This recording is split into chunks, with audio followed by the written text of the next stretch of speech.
Good morning, YouTube. We are back. It is 7:25 on the 20th. I'm going to go ahead and post this pretty much immediately today, probably by lunchtime or something. Um, it was a video I was supposed to make yesterday, but by the time I was done with my workday and I had other things going on, which we will get into, and I think this is going to be one of the most important videos that I post, because the whole reason for this channel was to help you guys, whether you're starting your authority journey in 6 months, a year, 2 years from now, or you've already started it and this might be something that's, up and coming for you, and it will be in the title for people to go back and check on, and that title would be safety audit, and that's what we're going to talk about today. So we got a letter in the mail on Monday from the FMCSA saying, hey, you have 10 days to reply to this letter. If you don't, basically you're gonna be out of service or suspended or something like that. I can't remember exactly what it said because I'm on the road over here. I don't have the letter in front of me, but anyways, that was the gist of it. There was an address to send a letter to, basically saying, acknowledging the piece of mail that we got, or the number to call.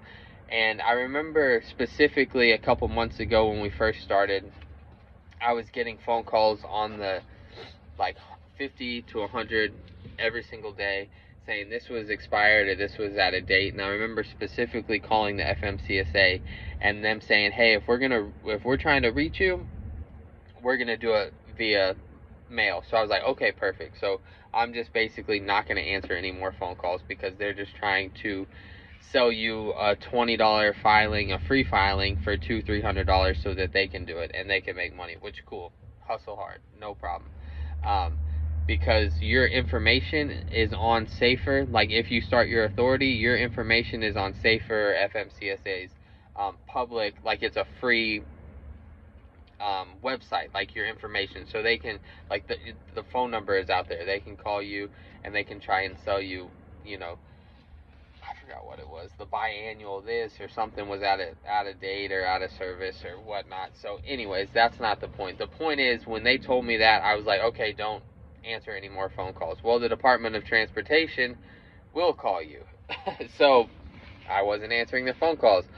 So they wanted to do a safety audit for new authorities, and basically what that means is they want to schedule an appointment like 2-3 months from now, and they want to it's like 2-3 hours, and it's basically to walk you through how an audit would actually go.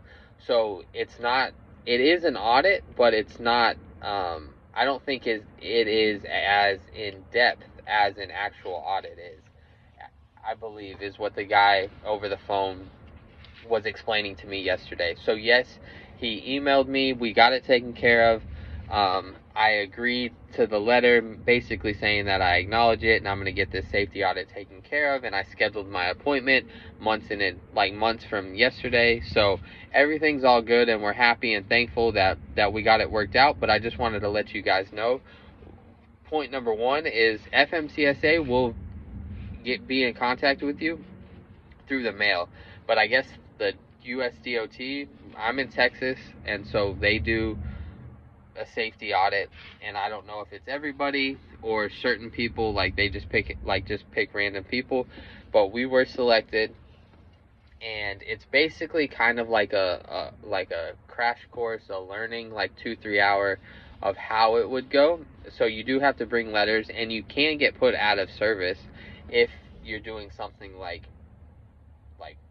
wrong, is what the guy said. But I think, and I haven't looked at the papers yet, I think it's something like if your truck's not inspected, if you don't have your DOT card on you, if the truck doesn't have insurance, like, I think those things. But if you get pulled over by a state trooper, I think you're going to be in just as big a trouble or more. So it's one of those things. I'm not sure because I haven't looked at it, but I just wanted to go ahead and make this video saying, hey, the USDOT might be reaching out via phone call, and they might want to do an audit. My understanding was it's not an actual, like, in-depth audit, but it's more of like a learning like, hey, this is how the audit would go, this is what you need to bring, this is what you need to do. So I do think it's a good idea, and I am willing and happy to learn, and I want to, we want to go and make sure like we're doing what we're supposed to, so that we don't get in trouble. I mean, that's kind of basically what we try and do, you know, in the trucking business and outside. Like, if you're not doing anything wrong, then you're not going to get in trouble, right? Like, the people that are always worried and looking over their shoulder, that's probably because they're doing something they're not supposed to. Which, again, hey, do whatever you want to do. That's your prerogative. But that's kind of what we do. So we're cool with going to learn. I personally just didn't like the whole, hey, if you don't respond to this, we're going to put you out of service. That was my big thing. And thankfully, the phone, like, we were able to call, and the guy was able to send an email and get it all taken care of and get the appointment scheduled, and we were only on the phone for like 15 minutes. So it really wasn't that big of a deal. I just was, like I said, I was more like, you have all those bad thoughts running through your head, like, oh, now we got to reapply, we have to wait 30 days, reapply, we have to pay all this money to get more insurance, to get more this, get more that, and it's just like all for an audit where I think it's going to be more of a learning and less of a, hey, you're doing this wrong or right. I'm not really too sure, but I will update you on how the actual audit goes in a couple months, because like I said, it is after all the holidays, so it'll be next year in 25. But I just wanted to make this quick video. I wanted to make it last night, but I was like, the lighting was bad, and now the sun just came out because it's kind of early in the morning. So I guess either way, the lighting was going to be rough, but at least this video is going to go up today on the 20th, and we'll go ahead and title it Safety Audit. And if you guys have any other questions, I didn't make any notes. It was all kind of just what was in my head. But the points being, FMCSA, they'll get in contact with you via mail. I guess the DOT will actually call you, and there is a safety audit for me here in Texas that we do have to go to, and I think it is pass or fail. Like I said, I do think you can get in some trouble, but they mailed you a list of items to bring, and I think in those items, if I can just look over them, me not being very smart and seeing like, oh yeah, my insurance is expired, or my truck's inspection is expired, I think if I bring that to the audit, I will get in trouble and they will like put me out of service. But as long as those things are taken care of, I think I should be good. But I will catch you guys on the next one. Stay safe, happy, healthy. Peace.